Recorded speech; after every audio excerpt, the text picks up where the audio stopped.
You're listening to Preston's Poetry Podcast.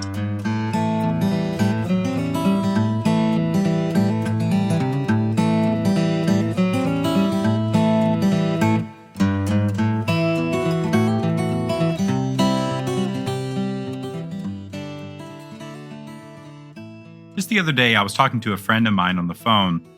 She said, when poems rhyme, I feel like it's easy. I can get that it's going somewhere and where it's going. But if there's not a rhyme, I don't really understand where I'm headed, and it makes me feel lost and stupid. And I feel like too many people feel that same way, that poetry must just be above my head. Well, that's why I'm here. It's not above your head any more than appreciating a nice diamond ring is above your head. As long as you're alive and read or listen in a language, then poetry is accessible. Now, there might be a trade-off, though. It might take some time and effort. But as I've mentioned in previous episodes, this effort is generally worth it and probably doesn't take as much or as long as you'd expect. We talked about one free verse poem by Walt Whitman, but what do you do if you come across a poem that doesn't rhyme? What should you expect? First off, it might take some shift in thinking. As a reader, if you're going to understand it, you might have to do your part, but that's why I'm here to help you out. It might take a shift in the way you approach it, too. Trying to solve the poem or find out what it's really trying to say won't help you. And it's also not fair to the poet for us to be so suspicious of them from the beginning. Aside from us, though, there's also a duty of the poet to craft their poems well. If I was writing a poem that makes an unexpected turn, but don't mark this with any comma or dash or space to mark that shift, I'd be neglecting you as a reader. If I want you to see things in a different way, I have to think about you and your needs as a reader. Now, in this podcast so far, I've been talking about very famous poems that have managed to last the test of time by poets who are acknowledged by other poets as prime examples. So you can generally expect that the poems I'm describing here are not guilty of neglecting you as a reader. Some, even most of the poems written on this planet, though, have flaws, especially if they're written by an amateur or beginning poet, and that can disrupt your ability to approach them and enjoy them. But for this podcast, I'm putting poems that aren't flawed, so you don't have to guess that the poem is just bad, which leaves you and I as the readers. I've talked a lot about benefits of reading poetry. Some of these include learning to see things in a new and interesting way. Perhaps it helps make connections between things that we didn't make before. There's also a very real way in which poetry can just be pretty to our ears. Poems occur across all cultures throughout human history, so it's kind of our thing. So there are some deeply human things about writing and reading or even hearing poetry.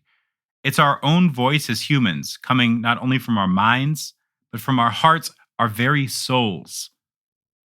They contain our emotions in a way that saying, sad, mad, bad, just doesn't cut it.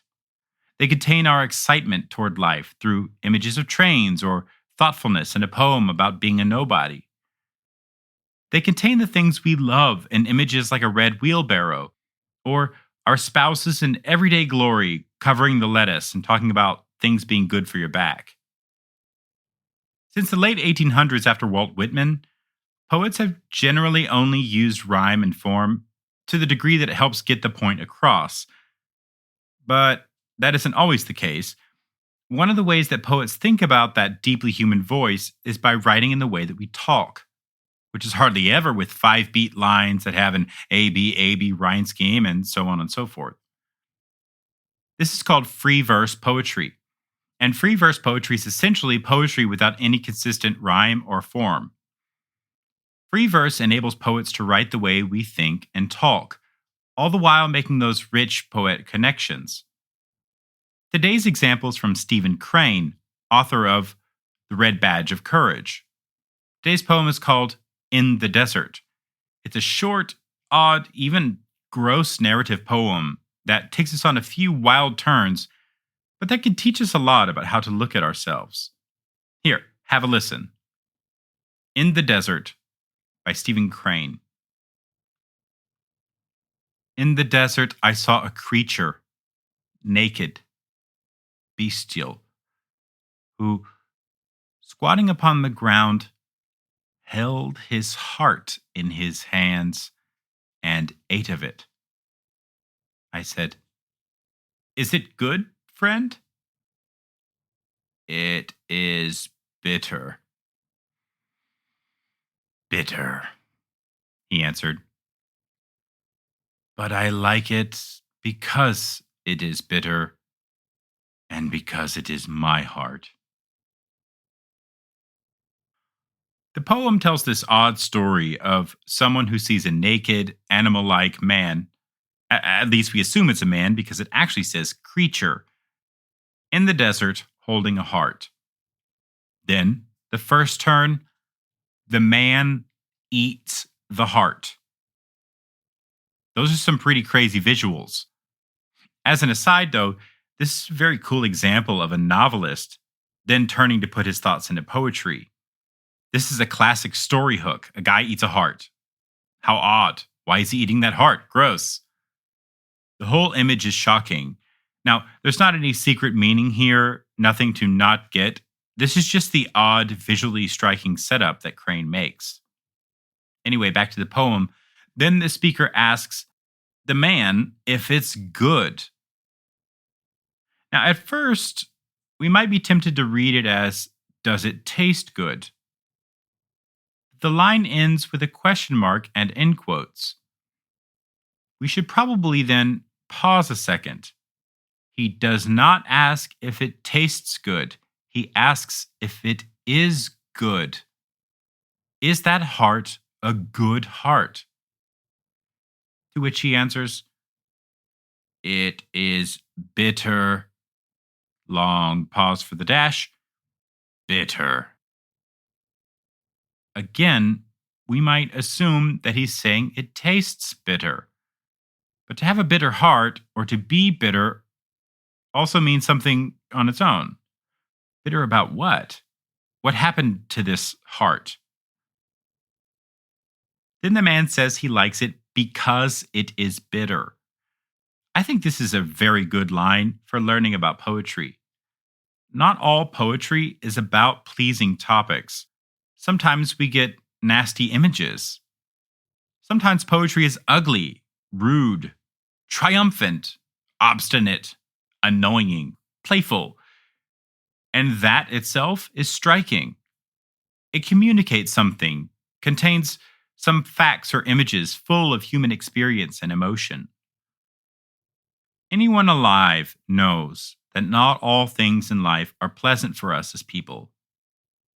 So if we have this cry from deep within, not from our brains, but from our very humanity, shouldn't some of those cries be ugly?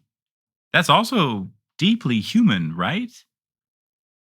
And maybe we can like that because we like being alive, human, because the poem comes from the heart.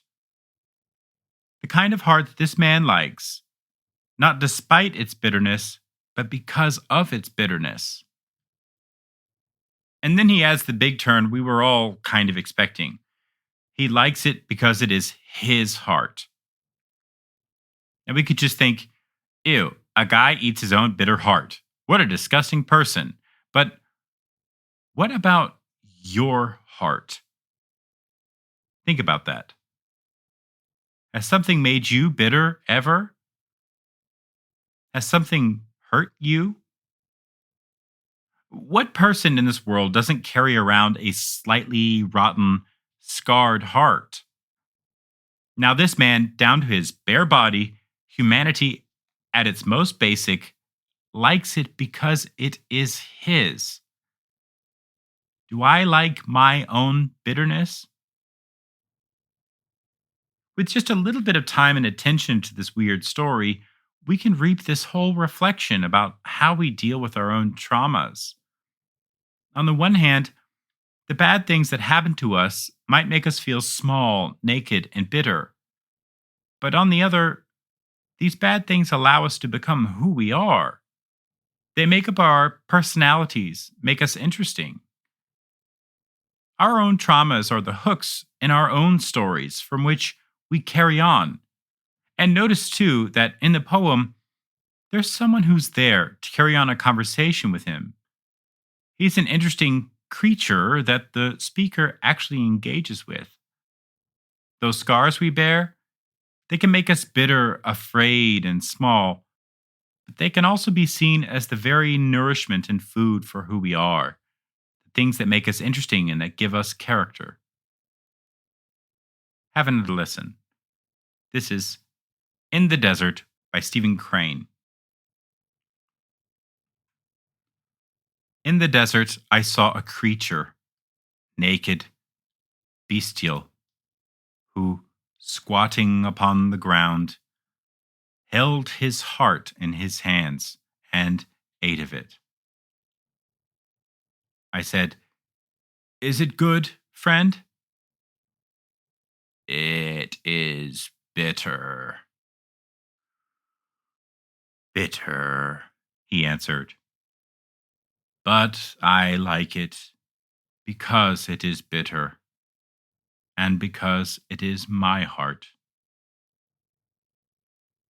With free verse poems like this, normally the goal is not to get it stuck in your head like rhyming ones will. Instead, here the game is about talking right to you, the reader, giving you rich images or commentary, pregnant with stuff to reflect on. It's not about singing to your ears. It's about reaching right out and plucking your heartstrings. The imagery itself is enough to grab your attention, so why rhyme? Now, if this inspires you, you can try it yourself. Talk about the taste of something you have experienced.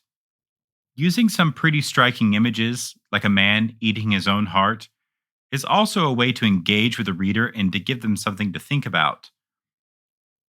Some other poems like this include The Two-Headed Calf by Laura Gilpin. You should check it out.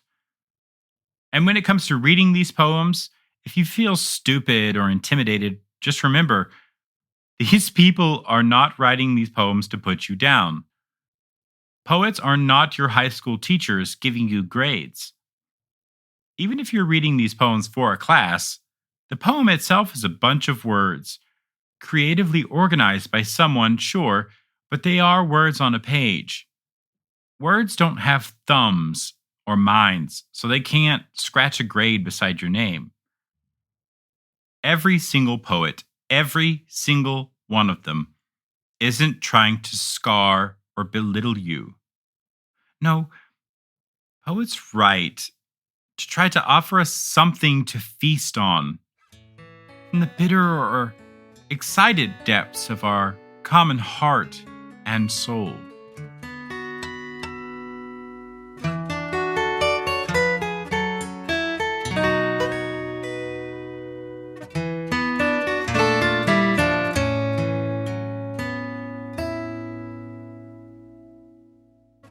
Hey y'all, Preston here. Thanks for tuning in. My favorite lines of today's poem were, "But I like it because it is bitter." Tell me yours or ask me stuff on Preston's Poetry Podcast Instagram or Facebook page or via the website prestonspoetrypodcast.com. We'll see y'all.